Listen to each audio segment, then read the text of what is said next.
the war could have been avoided so many times had the United States taken an honest position. And then something that I do think is absolutely important and also not part of our understanding and discourse.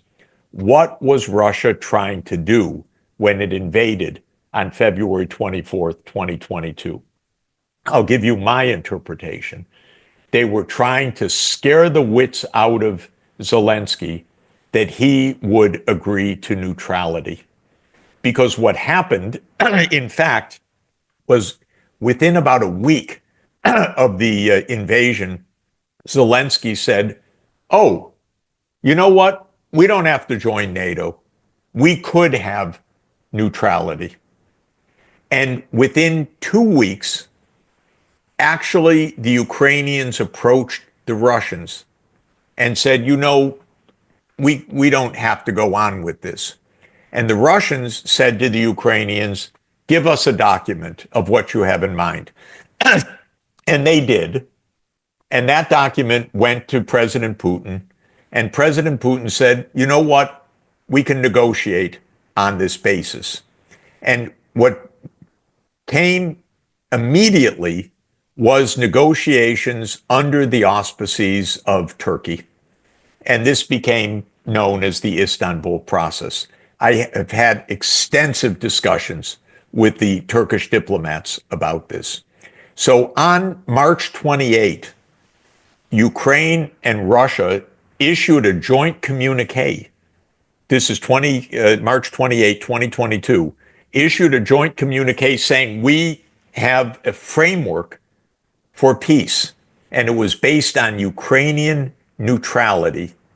It was based on Crimea being outside of the agreement. In other words, Russia's not going to negotiate that. And it was based on essentially implementing the Minsk II agreement in the Donbass. But doesn't that all sound as if you were defending Putin for invading or making us understand that I'm explaining. No other option but to invade. No. What I'm explaining is that this war could have ended in about the war starts in 2014 by my chronology, but the invasion, February 24th, could have ended in 2 weeks because it was a ploy to force the neutrality back onto the agenda, which Putin had tried to do in December 2021. What about the long rows of tanks which were heading towards Kyiv, trying obviously to topple the government in Kyiv? No, I wouldn't say that. What they were trying to do was intimidate the government, and they were withdrawn as soon as that document was exchanged. That's what actually happened. They were trying to intimidate Zelensky. And, this is really important from my point of view.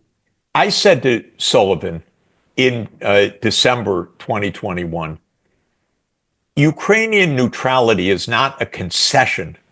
It's a benefit for everybody. It's a benefit for Ukraine. It's a benefit for the United States. It's a benefit for Russia. Keep a buffer between the two superpowers. Don't press your luck, Jake. Said, no, anyway, NATO's not expanding. But he wouldn't say it in public because they didn't mean it. Of course, they wanted to do what they wanted to do because they were playing poker. And to my mind, just to explain, on April 15, 2022, this is basically 8 weeks after the start of Russia's invasion, an agreement was reached with a few clauses still to be finalized. And you can find that online. The New York Times published the agreement. They were close to ending the war. Now, we know that the United States stepped in at that moment and said, "Don't do it," told the Ukrainians, "Keep fighting." Boris Johnson. Boris Johnson came physically around that time, but the British are not independent agents in this. This was a U.S. policy that this war should continue. And why? again, I know why. I happen to see some of it. The U.S. deeply believed that they were about to crush the Russian economy, that cutting Russia out of SWIFT was going to bring the Russian economy to its knees. They really believed that. I talked to a lot of senior U.S. officials at the time. I never believed it. I have never seen sanctions actually lead to a fundamental political change in the sanctioned country. It usually is a reason for those governments to toughen up. So in any event, they believed that Russia was not going to survive any of this. So they made the gamble, and the Ukrainians bought into it. We don't have to agree to this treaty. Incidentally, Naftali Bennett, who was the prime minister of Israel, was informally acting as a mediator alongside Turkey. And Bennett gave a remarkably open and kind of discursive interview a couple of years ago where he said, yeah, this agreement was close, but the United States stepped in and said no. And then Bennett said they did it because they thought they would look weak to China, is what happened February 22nd, 2014, because that was when the Ukrainian president was overthrown, Viktor Yanukovych. That was quite notable because Yanukovych favored neutrality. He was considered pro-Russian. He did not want to bring Ukraine into NATO. He was elected in 2009, came into office in 2010, and he favored neutrality. He was overthrown on February 22nd, 2014. The Ukrainians that came to power called it the Revolution of Dignity. I call it a coup, a violent coup that the United States actively supported. And I happened to see some of it, sad to say, up close, because the U.S. funded a lot of the coup. And the Russians knew it. They actually intercepted a phone call between somebody who's now my colleague, actually at Columbia, Victoria Nuland. She was at the time the Assistant Secretary of State for European Affairs. She made a call on an open phone to the U.S. Ambassador, Jeffrey Piat, and they talked about in end of January 2014, who would be the next government. And by the way, at that point, Biden was vice president, and he was the one that was going to come seal the deal. It's all on the tape. It's a shocking call. So my view is, many historians agree with me, others argue the point, but my view is the United States was part of an active regime change operation because they wanted to overthrow a president that opposed neutrality. This is very, very controversial, as Yes. you rightly say, and some people would, of course, agree with you. Some people would vehemently disagree with you. And also what you didn't say was that the Ukrainian president wanted to conclude or went back from concluding an association agreement with the European Union. That's correct. That caused the Ukrainian population to rise up, particularly in Kiev, and that caused at least a lot of the revolution at that time. Whether it was all financed and supported as much by the United States, I don't know personally. Can I just mention, I agree with your description completely, but just to tell you, one of the groups that funded this explained it to me, thinking it was, I mean, with a lot of pride, by the way, in 2014.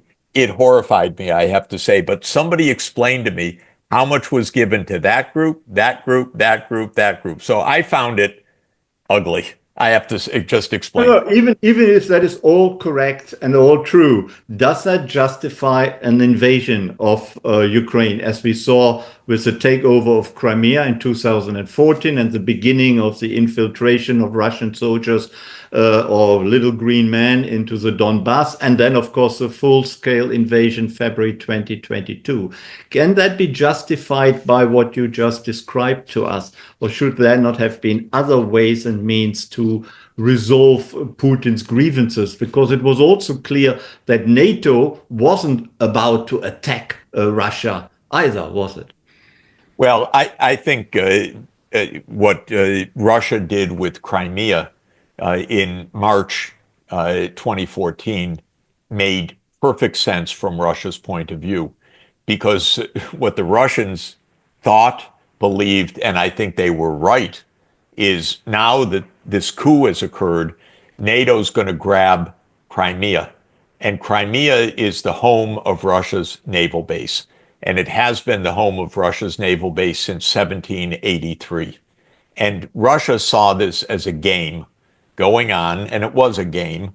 The United States participated in this coup, and the idea, in my opinion, and but based on my observations, uh, they were replaying the Crimean War scenario. Palmerston, who led the British in the attack on Russia in 1853 in the Crimean War, had the idea of pushing Russia out of the Black Sea. This was Brzezinski's idea laid out in the Grand Chessboard in his book 1997. The Russians saw, oh my God, the Americans have just done another coup. Not the first time, there have been dozens of these operations. And we're not suckers, so uh, we are taking back Crimea. That part I think is So indisputable. the Okay, Western reaction to the takeover of Crimea in 2014 was pretty, well, not too strong, I would say. It was I pretty agree. mild comparatively. And a lot of people argue that that mild reaction encouraged Putin then to fully invade Ukraine in February 2022. No, this I disagree with.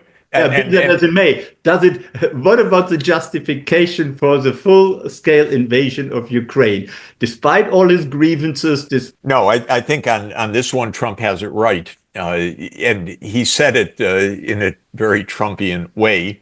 He said, "This is Biden's war. This isn't my war. This is a loser. I'm getting out of it. I don't want to be shackled with Biden's war." Now, you can unpack a I lot thought of it was that. I thought it was Putin's war. No, yes, Biden didn't invade, I believe. It was Vladimir Putin who invaded Ukraine. right. Well, I take a different view of this because I've watched this close up for 35 years. I was on the economic advisory team of President Mikhail Gorbachev. I was on the economic advisory team of President Boris Yeltsin, and I was on the economic advisory team of Ukraine's president, Leonid Kuchma. So I worked with both countries very close up, and they were not in any way in conflict for a long time. I believe it's not a popular view, I admit, but I've been there and I've seen it. I believe the United States actually walked Ukraine and Russia into this war.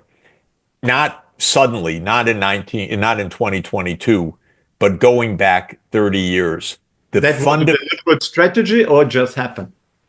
it was a kind of bluff. What the US wanted, and it was decided as early as 1994, was that the US would push NATO enlargement first to Central Europe, then to Eastern Europe, then into the former Soviet Union, right up against Russia's borders in Ukraine and in Georgia, the South Caucasus country. And I watched that process close up. I remember because I was a guest of Helmut Kohl in 1991. I was a guest of Hans Dietrich Genscher, the German foreign minister, in 1991 in Berlin because I was a lead advisor of the Polish government at the time. Uh, they promised to Gorbachev and to Yeltsin NATO was not going to expand and it was not going to take advantage of Gorbachev's unilateral end of the Soviet military alliance, the so-called Warsaw Pact, which Gorbachev unilaterally ended, saying the Cold War's over. We don't need a military alliance aiming at the West. And at that time, actually, even the date, February 7th, 1990, uh, James Baker III and Hans Dietrich Genscher the U.S. Secretary of State and the German Foreign Minister said to Gorbachev and publicly, NATO will not move 1 inch eastward. And Genscher was asked at the time, well, do you mean, Mr. Genscher, not to move into the new eastern part of Germany, which is going to unify with the Federal Republic of Germany? In other words, when the German Democratic Republic would unify, or do you mean more generally? He said, I mean more generally, we're not going to move eastward. And then, as soon as the Soviet Union dissolved in December 1991, the American security state said, oh, come on, we have no enemies anymore, no one that can confront us. Rather than saying we have no enemies, we should end NATO, they said we have no enemies, we should expand NATO. We should make sure that Russia never returns, Soviet Union never returns, whatever. Oh, that is, of course, you're right. This is the debate about promises given or not given. Yes. Which is very, people have very different attitudes about that and very different opinions. And the claims are, still wishy-washy because no written documents are available, but probably oral promises were made. And also, it is a question whether NATO expansion really should have happened or should not have happened. But even if that all was wrong and we say that was to be criticized, does that justify invading a country and killing civilians and bombing tower blocks and civilian infrastructure and people, of course? So did Putin have perhaps grievances, but then went well beyond to try to satisfy these grievances? Well, there's one more step of this that's very important. Again, and by the way, on this question of NATO, I encourage people to go to George Washington University National Security Archives online and go to a website called What Gorbachev Heard, because it's got dozens of documents that lay all this out very, very explicitly. It's a wonderful program that George Washington University runs. But what became awful was that in 2008, after NATO had expanded to Poland, Hungary, Czech Republic in 1999, and then to 7 more countries in 2004, to the Baltic states, Lithuania, Latvia, and Estonia, to Bulgaria and Romania, and to Slovakia and Slovenia. So getting pretty far eastward, in 2008 at the Bucharest NATO summit, George W. Bush Jr. insisted NATO will go to Ukraine and to Georgia.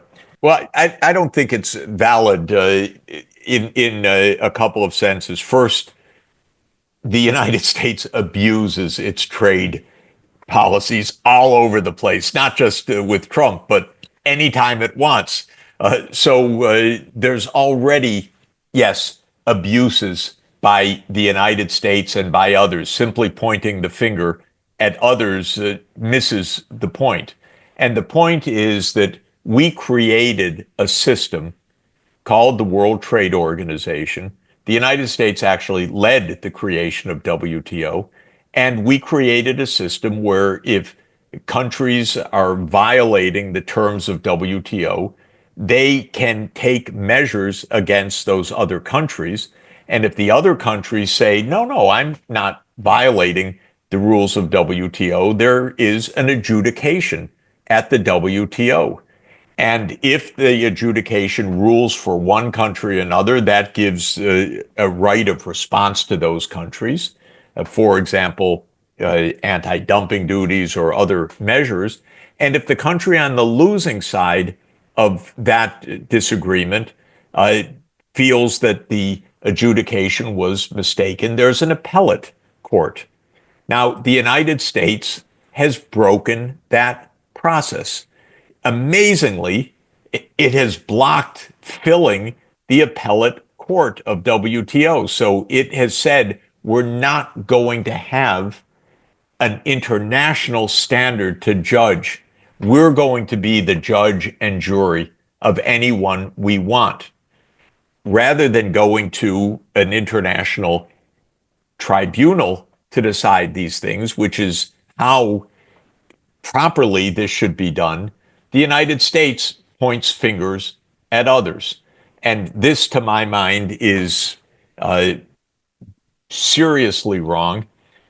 I often say, by the way, in many different dimensions of foreign policy, I subscribe to Jesus's foreign policy, if I may say so, because in the Gospels, Jesus says, "Why do you point to the mote in the other's eye when you have a beam in your own eye?"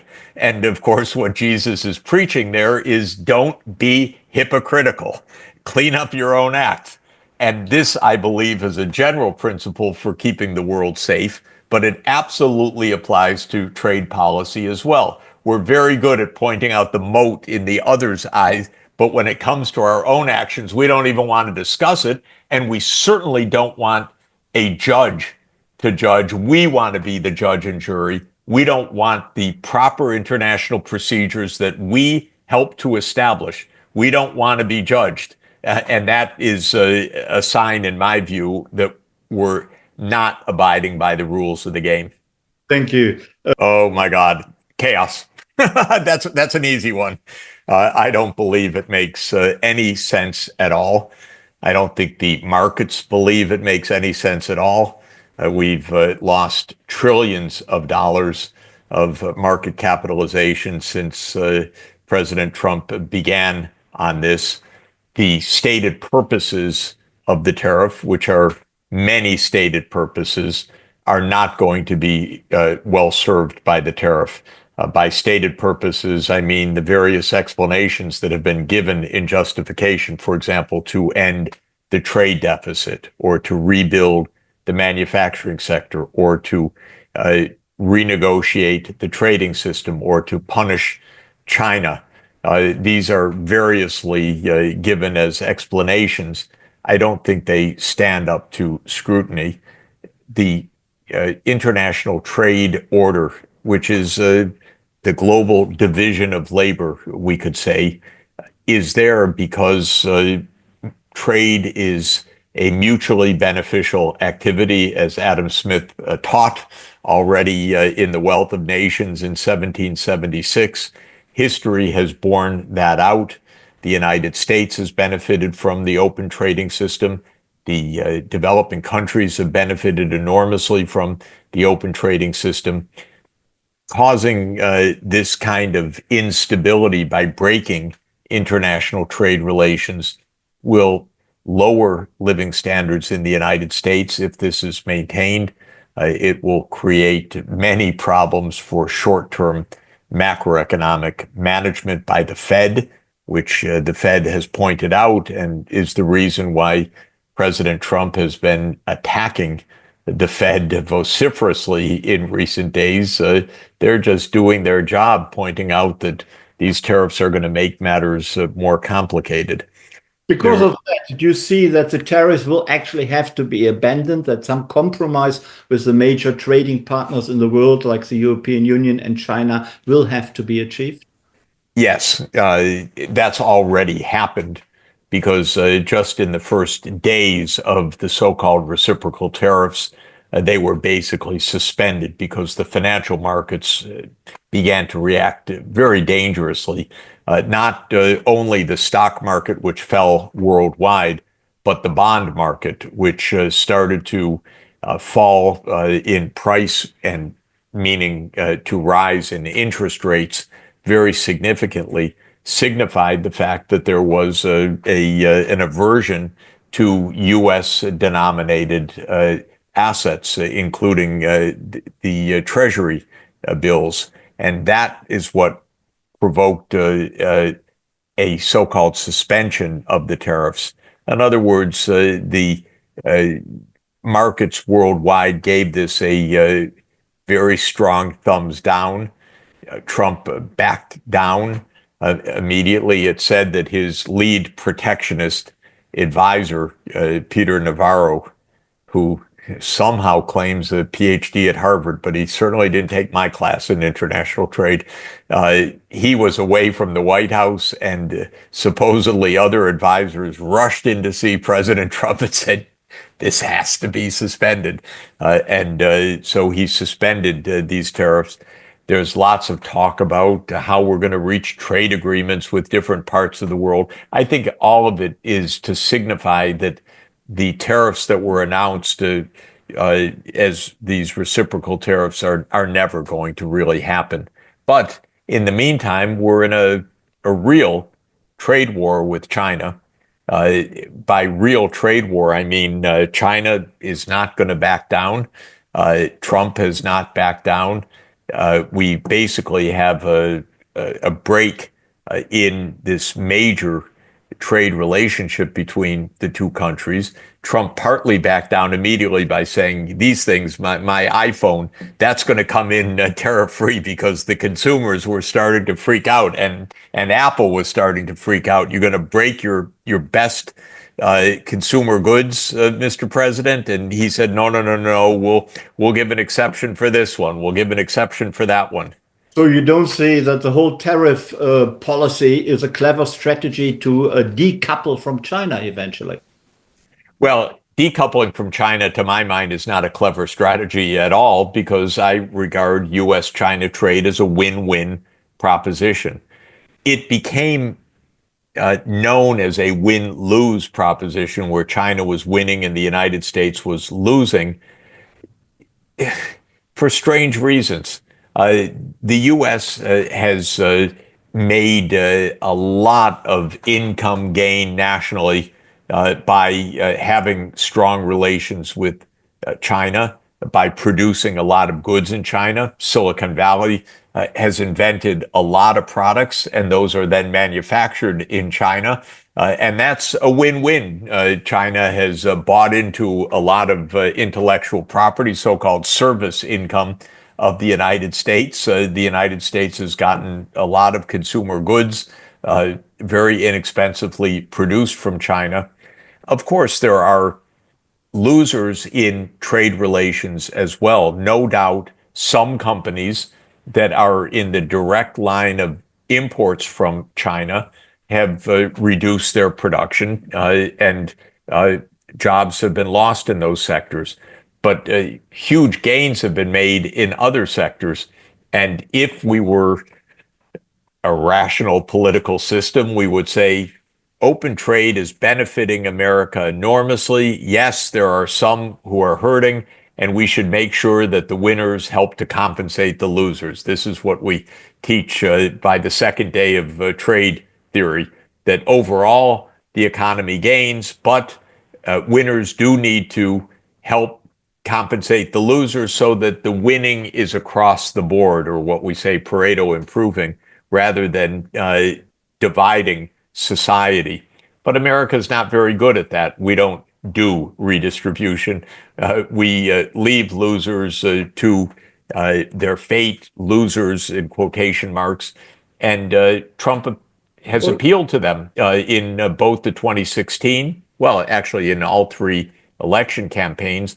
And he won a lot of swing states in the industrial Midwest on the argument that you're being hurt from the outside rather than being hurt by our domestic policy shortcomings. But listening to Trump, he argues that the trade deficit with China, for example, but also with other countries, is of serious concern. The loss of manufacturing jobs in the United States needs to be addressed, and also some unfair trade practices by China and others about subsidies and unfair plagiarism and the pinching and stealing of international property and so on and so on.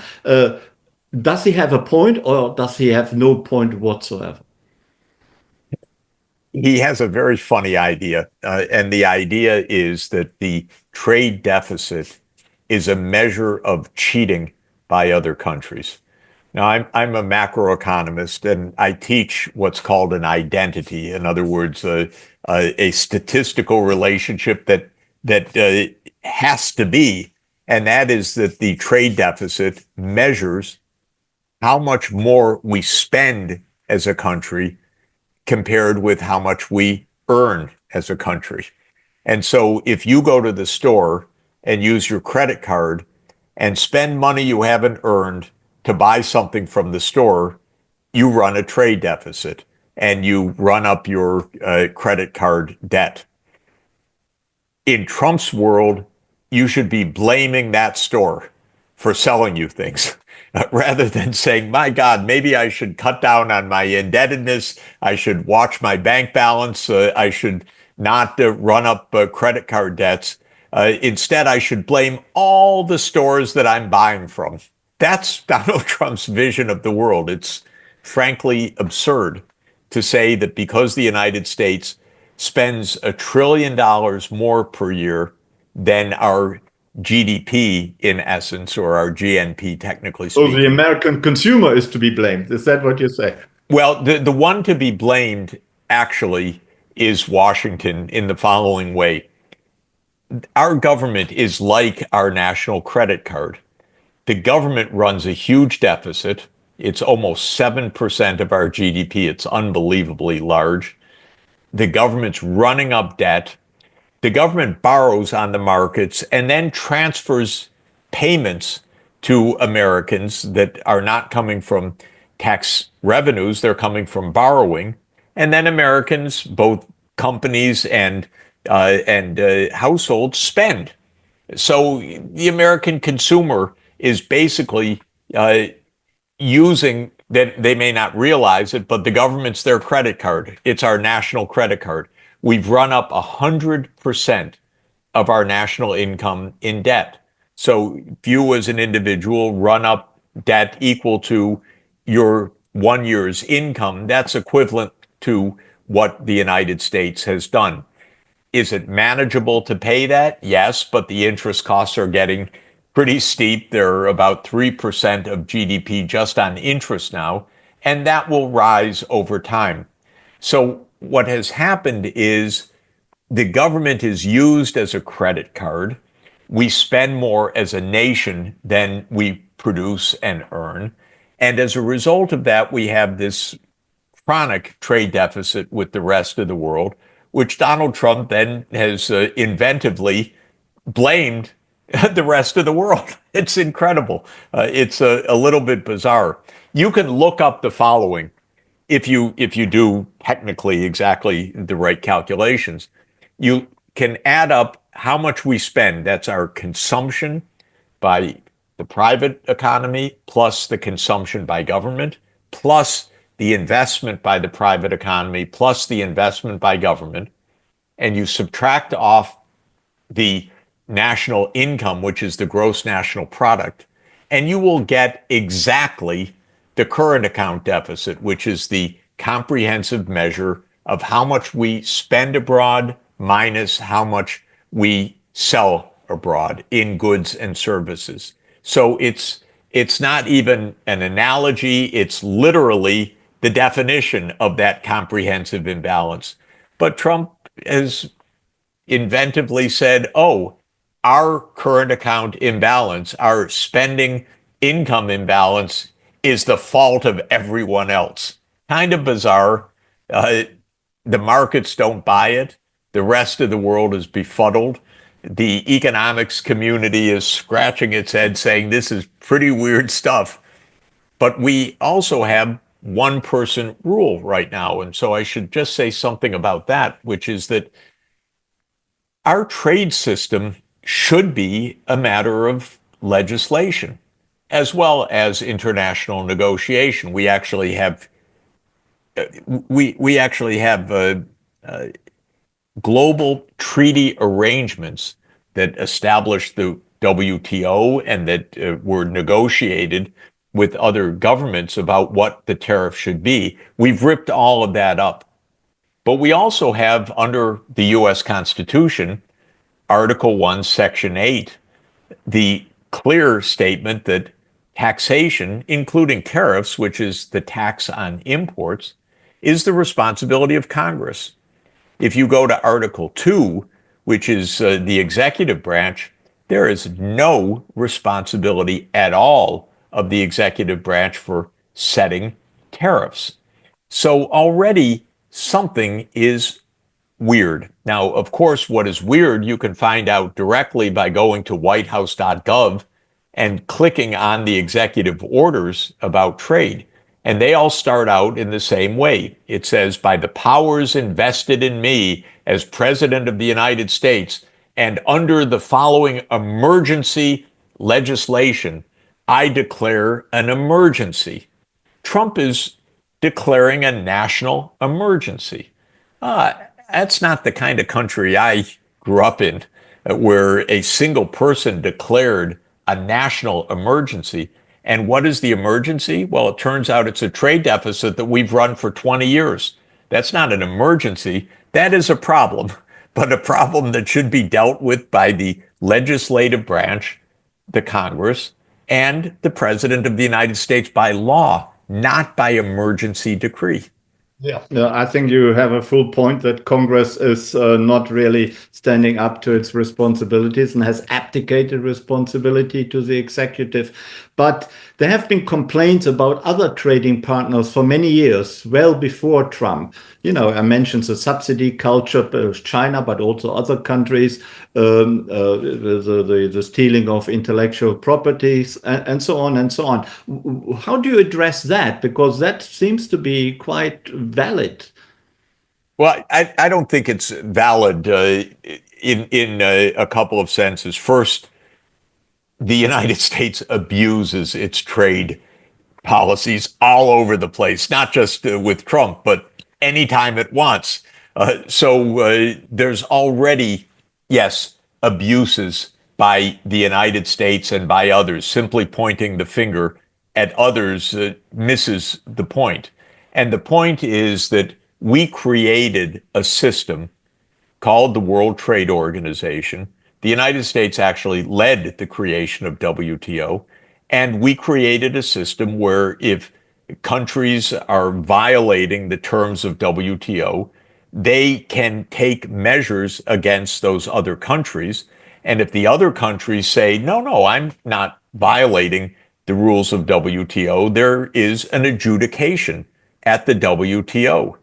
And if the adjudication rules for one country or another, that gives a right of response to those countries. For example, anti-dumping duties or other measures. And if the country on the losing side of that disagreement feels that the adjudication was mistaken, there's an appellate court. Now, the United States has broken that process. Amazingly, it has blocked filling the appellate court of WTO. So it has said, we're not going to have an international standard to judge. We're going to be the judge and jury of anyone we want, rather than going to an international tribunal to decide these things, which is how properly this should be done. The United States points fingers at others. And this, to my mind, is seriously wrong. I often say, by the way, in many different dimensions of foreign policy, I subscribe to Jesus's foreign policy, if I may say so, because in the Gospels, Jesus says, why do you point to the mote in the other's eye when you have a beam in your own eye? And of course, what Jesus is preaching there is don't be hypocritical. Clean up your own act.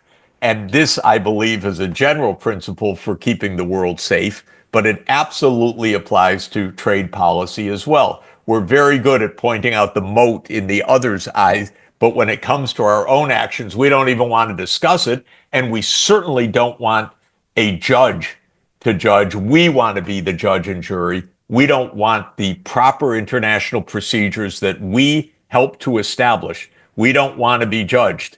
And that is a sign, in my view, that we're not abiding by the rules of the game. Thank you. Let's move on to some other geopolitical issues beyond tariffs and economic policy. The Ukraine war is still continuing. The Trump administration is now putting pressure on both Russia and Ukraine to arrive at a ceasefire, but they have done that for quite a few weeks now without much success. So today we hear the new momentum seems to have developed. You're quite critical of the Trump administration regarding its tariff and economic policy. Are you equally critical of Trump regarding its Ukraine policy? No, I think on this one, Trump has it right. And he said it in a very Trumpian way. He said, "This is Biden's war. This isn't my war. This is a loser. I'm getting out of it. I don't want to be shackled with Biden's war." Now, you can unpack a lot of that. I thought it was Putin's war. No, yes. Biden didn't invade, I believe. It was Vladimir Putin who invaded Ukraine. Right. Well, I take a different view of this because I've watched this close up for 35 years.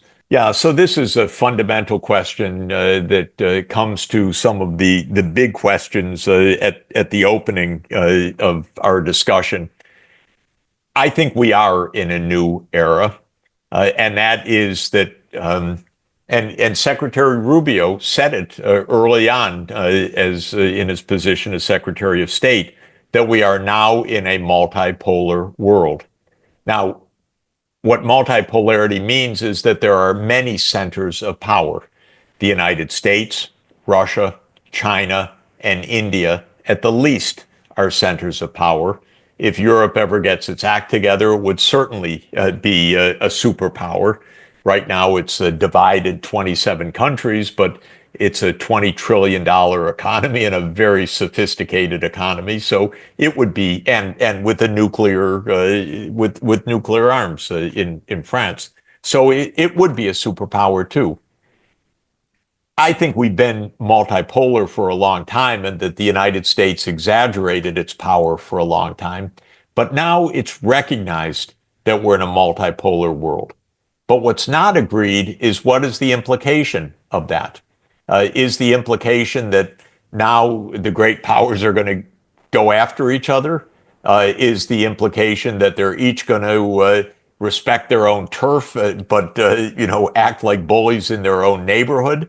Is it going to be that we'll have multipolarity and multilateralism, which is a completely different concept? Multipolarity means there are several powers. Multilateralism means that there is an international rule of law. I'm in favor of multilateralism. I work for the UN. I work with the UN. I believe in the UN. It's extremely weak. I would like to see it strengthened. To my mind, that would go a long way to making the world a safer place. So I want to move to a multipolar, multilateral world. The United States psychologically has a hard time with this. If you read Foreign Affairs magazine, as I do every issue, most of the articles in most of the issues are to reassure the readers that America still is number one. It still dominates China. China's still far from this. China's economy is about to collapse and so forth, none of which I believe for a moment. But I think the United States psychologically, in our ideology, we have been we've been the leader for a long time. This is the American century. We're the sole superpower and so forth.